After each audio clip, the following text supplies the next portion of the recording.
राम जय जय सीताराम। भक्त बड़े भगवान से कह श्रुति संत पुकार, एक भक्त के चरित पर कोटि यज्ञ बलिहार। सारे संत पुराण वेद ऐसा कहते हैं कि भगवान से भी बड़े भक्त का महत्व होता है। भगवान स्वयं अपने श्रीमुख से कहते हैं कि मोते संत अधिक करी लेखा। आइए हम ऐसे भक्त श्री नरसिंह जी का चरित्र चल रहा है, उसका आगे का श्रवण करते हैं। बहुत सुंदर कथा है, आप ध्यानपूर्वक सुनिए। एक बार एक गरीब ब्राह्मण नरसिंह मेहता जी के पास आया और बोला, भगत जी मेरी बेटी का ब्याह है, कहीं से भी रुपयों का इंतजाम नहीं हो पाया, आप ही कुछ इंतजाम कर दो, आप ही कुछ प्रबंध कर दो।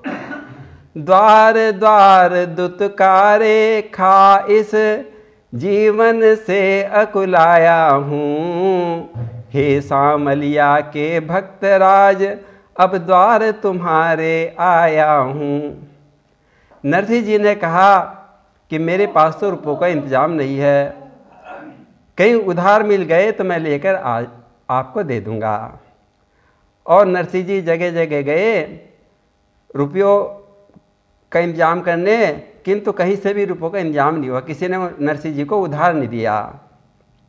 आखिर में एक साहूकार, उसका नाम धरणीधर था, उसके पास गए और उससे रुपए मांगे। धरणीधर ने कहा कि भगत जी मैं बिना कुछ गिरवे रखे तो मैं रुपए उधार नहीं देता। नरसिंह जी ने कहा मेरे पास तो कोई गिरवी रखने के लिए कोई धन कोई संपत्ति नहीं है, किंतु हाँ मेरा एक प्यारा राग केदार राग है, जिसे गाकर मैं अपने प्रभु को रिझाया करता हूँ। मैं ये केदार राग आपको गिरवी रखता हूँ, उसके बदले में आप मुझे कुछ रुपए उधार दे दें, जिससे ब्राह्मण की लड़की की शादी हो जावे। धरणीधर सेठ को नरसिंह जी पे बड़ा विश्वास था। सेठ जी ने रुपए दे दिए। नरसिंह जी कहने लगे, जब तक कर दूंगा नहीं ऋण का मैं भुगतान, तब तक गाऊंगा नहीं केदारे का गान। मैं अपने केदार राग को तुम्हारे यहाँ गिरवी रखता हूँ, और मैं जब तक नहीं गाऊंगा प्रभु के सामने, जब तक तुम्हारा भुगतान ना हो जावे। धरणीधर सेठ को नरसिंह जी पर पूरा विश्वास था। उसने लिखा पढ़ी करके रुपए दे दिए और ब्राह्मण कन्या का विवाह संपन्न हो गया।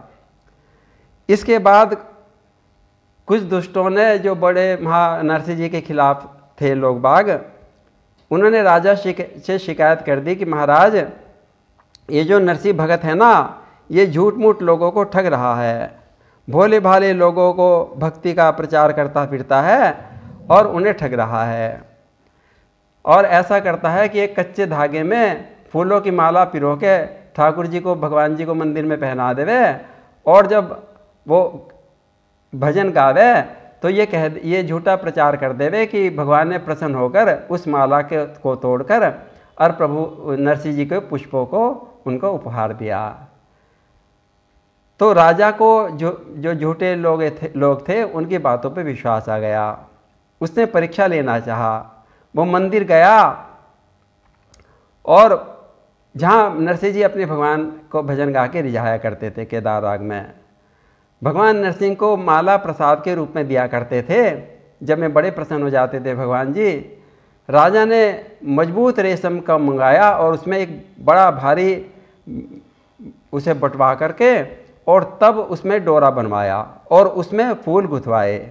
ऐसी माला तैयार कराई कि जो लोगों ने कहा था कि ये झूठ मूठ कच्चे धागे में माला पहना देवे, तो उन्हें बहुत मजबूत धागे में माला पहनाई और उस माला को ठाकुर जी को धारण करा दी।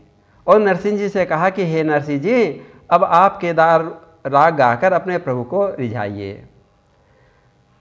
राजा मनी मन सोचने लगा कि अब इनकी पोल खुल जाएगी, सब पता चल जाएगा कि ये लोगों को ठग रहे हैं या सचमुच अपने भगवान को रिझाते हैं।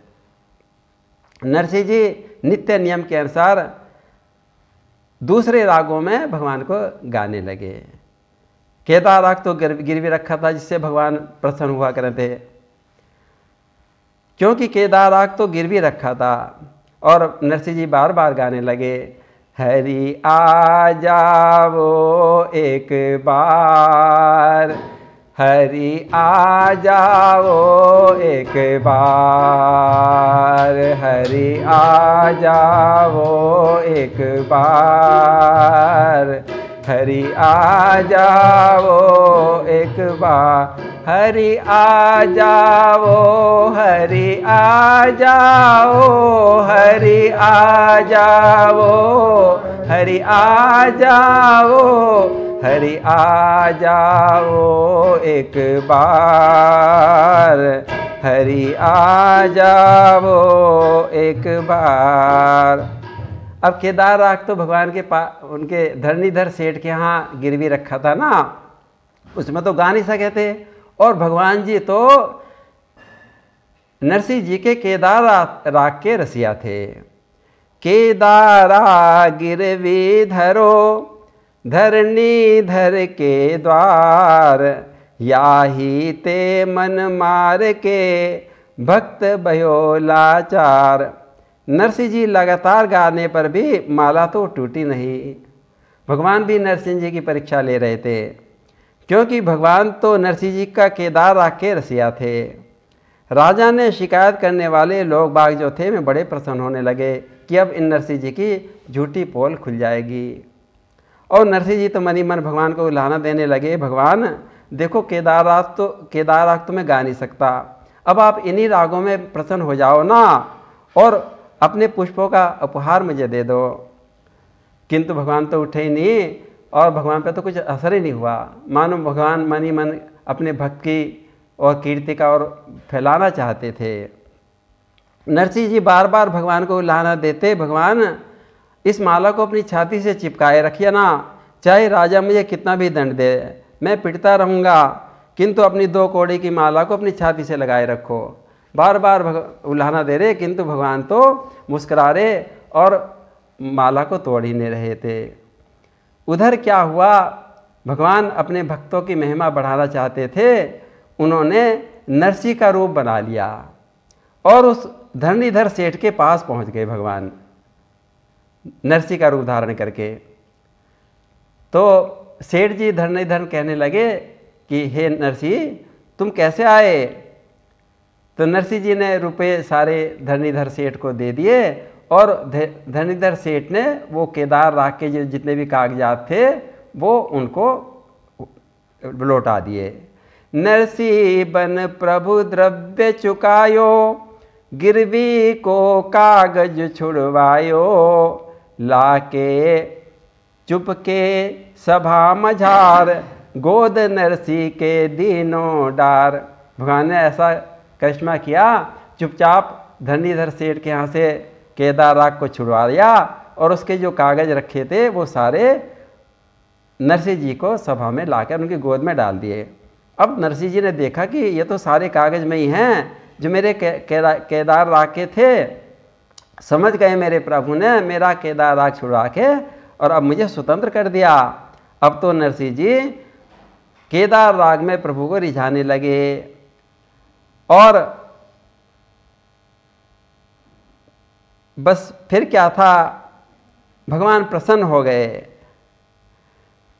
श्री राधे गोविंदा गोपाला तेरा प्यारा नाम है, श्री राधे गोविंदा गोपाला तेरा प्यारो नाम है, गोपाला तेरा प्यारा नाम है, नंदलाला तेरा प्यारा नाम है, गोपाला प्यारा नाम है, नंदलाला तेरा प्यारा नाम है, श्री राधे गोविंदा गोपाला तेरा प्यारा नाम है, श्री राधे गोविंदा। गोपाला तेरा प्यारा नाम है। नरसिंह जी तो नाच नाच के अपने केदार राग में भगवान को रिझाने लगे। बस फिर क्या था, भगवान ऐसे प्रसन्न हुए कि भगवान अपने सिंहासन से उठ खड़े हुए। श्याम सुंदर खुद आग अपने सिंहासन से खुद उठ खड़े हुए और नूपुरों की रुंझुन रुंझुन झनकार करते हुए अपने गले से पुष्पों का हार निकाल करके और नरसिंह जी के गले में डाल दिया। भक्त लोग नरसिंह और भगवान की जय जयकार करने लगे। इस प्रत्यक्ष चमत्कार को देखकर राजा नरसिंह जी के चरणों में गिर पड़ा और दुष्ट लोग लज्जित होकर वहां से चल पड़े।